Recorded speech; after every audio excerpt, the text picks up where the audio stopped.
There's a photograph, just one. Actually, 3 copies exist, but that's it. Taken on June 14th, 1919. It shows a stone doorway, a real doorway. Not a tomb entrance, not a natural cave opening. A deliberately carved, mathematically precise stone door. Dark passage behind it, and inside that passage, geometric shapes carved with a precision that shouldn't be possible with ancient tools. Someone took that photo, someone who shouldn't have been there, and someone, somewhere, decided that photograph was dangerous enough to hunt down and destroy. Here's the thing, the photograph survived. 3 copies made it, which means the truth survived too. But the question it raises is the one that keeps you awake at night. If they went to this much trouble to hide this, what exactly were they hiding? The story starts with a man named Edmund, British archaeologist. June 1919, Egypt. He's not famous. He's not searching for tomb treasures or legendary temples. He's doing routine mineral and geological survey work in the Nile Valley. Just paperwork basically. Measuring rock formations, noting soil composition. The kind of work nobody gets excited about. But then his local workers hit something. Not a wall, a door. They're digging around a hill, moving debris, and suddenly their tools strike something different. Stone. Worked stone. Shaped stone. The workers call Edmund over. He arrives, and what he sees stops him cold.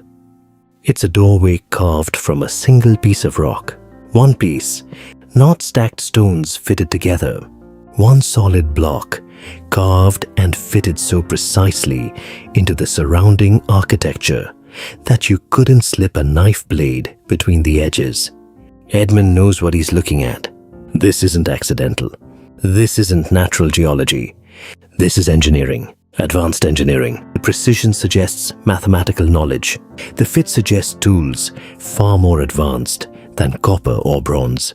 He makes a decision that violates every rule of archaeological protocol. He opens it, not carefully, not methodically, not with documentation or approval or proper support. He opens it because he needs to know. Because something in his gut tells him this is important. He's a man trained in procedure, in proper methodology, in caution. But standing there in the desert heat, looking at that impossible door, procedure doesn't matter anymore.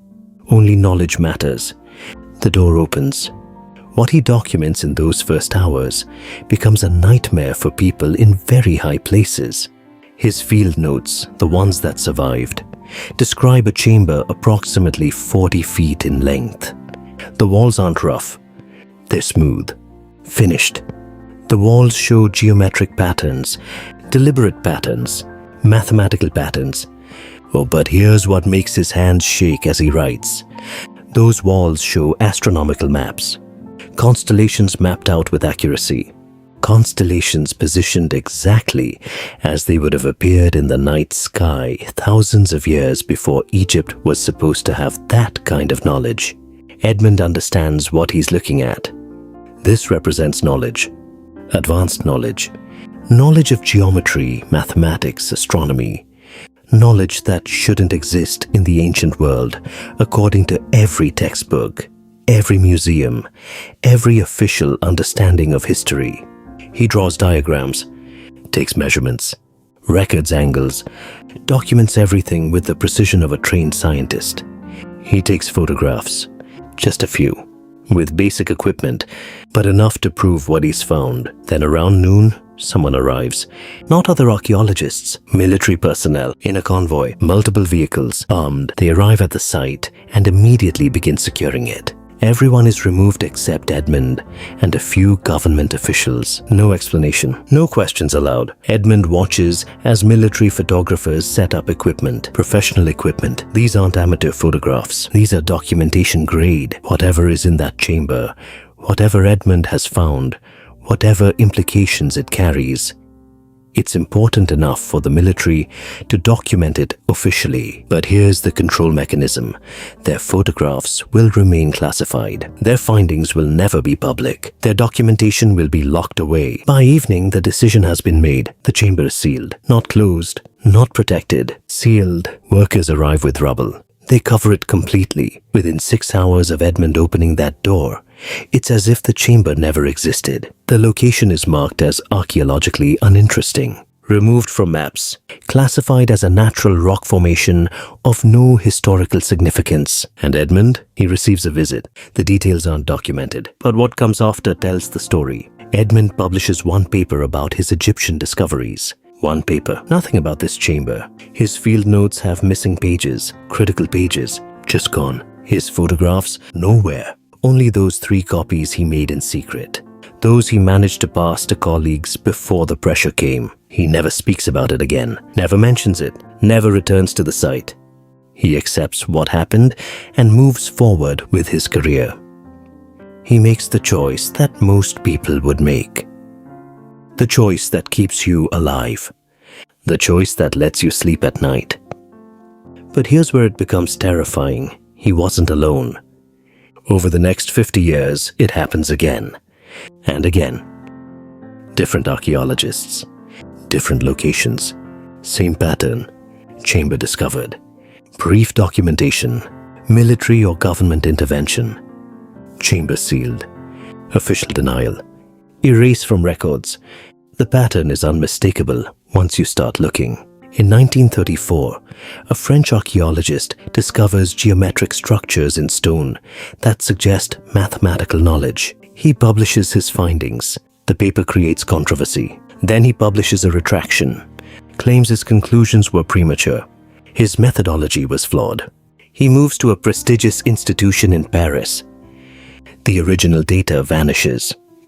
In 1954, American researchers working in the Valley of the Kings document several underground chambers. Chambers that aren't in official catalogs. They submit their papers. The journals reject them. The feedback includes a note. Certain locations should not be made public for security reasons. Security reasons.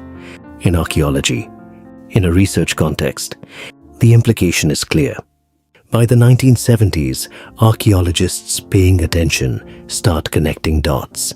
Sites that should be accessible are suddenly restricted. Discoveries that were made aren't being published. There's a pattern, an intentional pattern, a systematic approach to controlling what can be known about history. The question becomes unavoidable. Why? What knowledge is so dangerous that governments deploy military resources to suppress it? What truth about the past could threaten the present so fundamentally that it requires erasure? In 1919, the world isn't rebuilding, it's reorganizing. The war just ended. 4 years of industrial scale killing. Millions dead. Empires collapsing. The Ottoman Empire is dissolving. Austria-Hungary is fragments. Britain and France are redrawing maps. They're consolidating control. And Egypt? Officially independent, actually under British military control. Occupied, administered, controlled. Throughout this reorganization, there's something the powers that be understand perfectly. Whoever controls history controls legitimacy. Think about what history actually does. It doesn't just explain the past. It justifies the present. It explains how things came to be the way they are. It legitimizes certain groups having power over others. It creates narratives that seem natural and inevitable. If the world believes that Western civilization is the only civilization ever to achieve real technological sophistication, then Western authority seems natural, justified, inevitable. But if evidence emerges showing something different, if archaeological evidence proves that non-Western civilizations possessed engineering knowledge, astronomical understanding, mathematical sophistication comparable to or exceeding industrial Europe, that changes everything. Suddenly, the justification for imperial control starts crumbling. Suddenly, colonized peoples can say, "Your civilization isn't superior to ours. You're not naturally born to rule. You're just stronger militarily right now." That's a threat, not a small one. A foundational threat to the entire justification for global empire. The chamber Edmund found probably contained exactly that kind of evidence. Evidence of advanced knowledge, evidence of engineering capability, evidence of mathematical and astronomical sophistication in a non-Western civilization, evidence that would require rewriting history, evidence that would undermine the narrative that justified imperial control. This is the system-level truth. That chamber couldn't be allowed to exist in public knowledge. But here's what's brilliant about how this suppression actually worked. It wasn't crude censorship. Nobody's censoring a newspaper article. That's visible. That's detectable. That creates resistance. Instead, it worked through institutions. Archaeology as a profession depended on certain things. You needed permits to dig. You needed funding. You needed access to sites. You needed publication outlets willing to publish your work. And all of these permits, funding, access, publication, all of them were controlled by institutions connected to governments. An archaeologist who found something that contradicted the preferred narrative? Well, your permit doesn't get renewed next season. Your funding application gets rejected. The journal rejects your paper. You're told the methodology is flawed. You're quietly discouraged. You get offered a position elsewhere. A prestigious position, good pay, an escape route. All you have to do is accept that your previous findings were mistaken. Publish a retraction. Move on. Everyone's happy. This is how institutions police themselves. Not through force, through incentives, through career management, through the simple fact that collaboration pays and resistance costs everything. Edmund made the calculation. Most people would. You have a career. You have a life. You have security. You can choose to fight and lose everything. Or you can choose to cooperate and keep what you have. The choice is rational. The system is rational, which is what makes it so effective. But the pattern continued. In the 1930s, in the 1950s, in the 1970s, across multiple fields, not just archaeology. Geology had similar patterns. Paleontology too. Across multiple disciplines, there was a systematic effort to maintain particular versions of history. Certain research questions became unaskable. Not forbidden explicitly, just not funded, not published, not promoted, just quietly discouraged. This is how institutions police themselves, not through force, but through incentives. And that's why it works. The knowledge itself became forbidden, not through laws, through institutional practice, through compartmentalization, through the simple fact that certain information remains locked in classified files that most people never see. And the maps reflected this. Locations where discoveries were made got marked as restricted. Access denied. No civilian entry. The reasons kept changing. Whatever worked, the effect was consistent. No independent verification. No outside researchers. No public knowledge. Edmund's chamber was sealed in stone, but it was also sealed in institutional silence. The suppression wasn't about preventing access to a physical location. It was about preventing access to knowledge, to the idea that history might be different than the official narrative, to the possibility that advanced civilizations existed before Western dominance. 3 copies of that photograph survived. That's the proof. That's the evidence that something was found.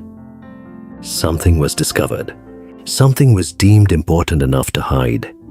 The empty hillside above that sealed chamber isn't empty. It's occupied by hidden truth. It's occupied by sealed knowledge. And here's what should keep you thinking. If this happened once, it happened other times. If governments deployed military resources to suppress one discovery, they deployed them to suppress others. If one institution managed to control historical narrative through permit systems and funding mechanisms, other institutions did the same. The photographs exist. The field notes survive. The pattern is visible to those who look. And the question becomes, what else? What other discoveries have been made and hidden?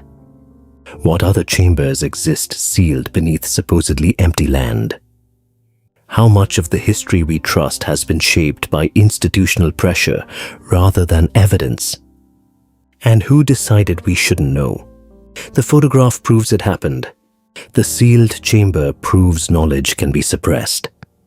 The institutional systems prove it can be done systematically and effectively. And the pattern proves it's still happening. That's the real story, not what was in that chamber, but what that chamber represents about the relationship between power and truth.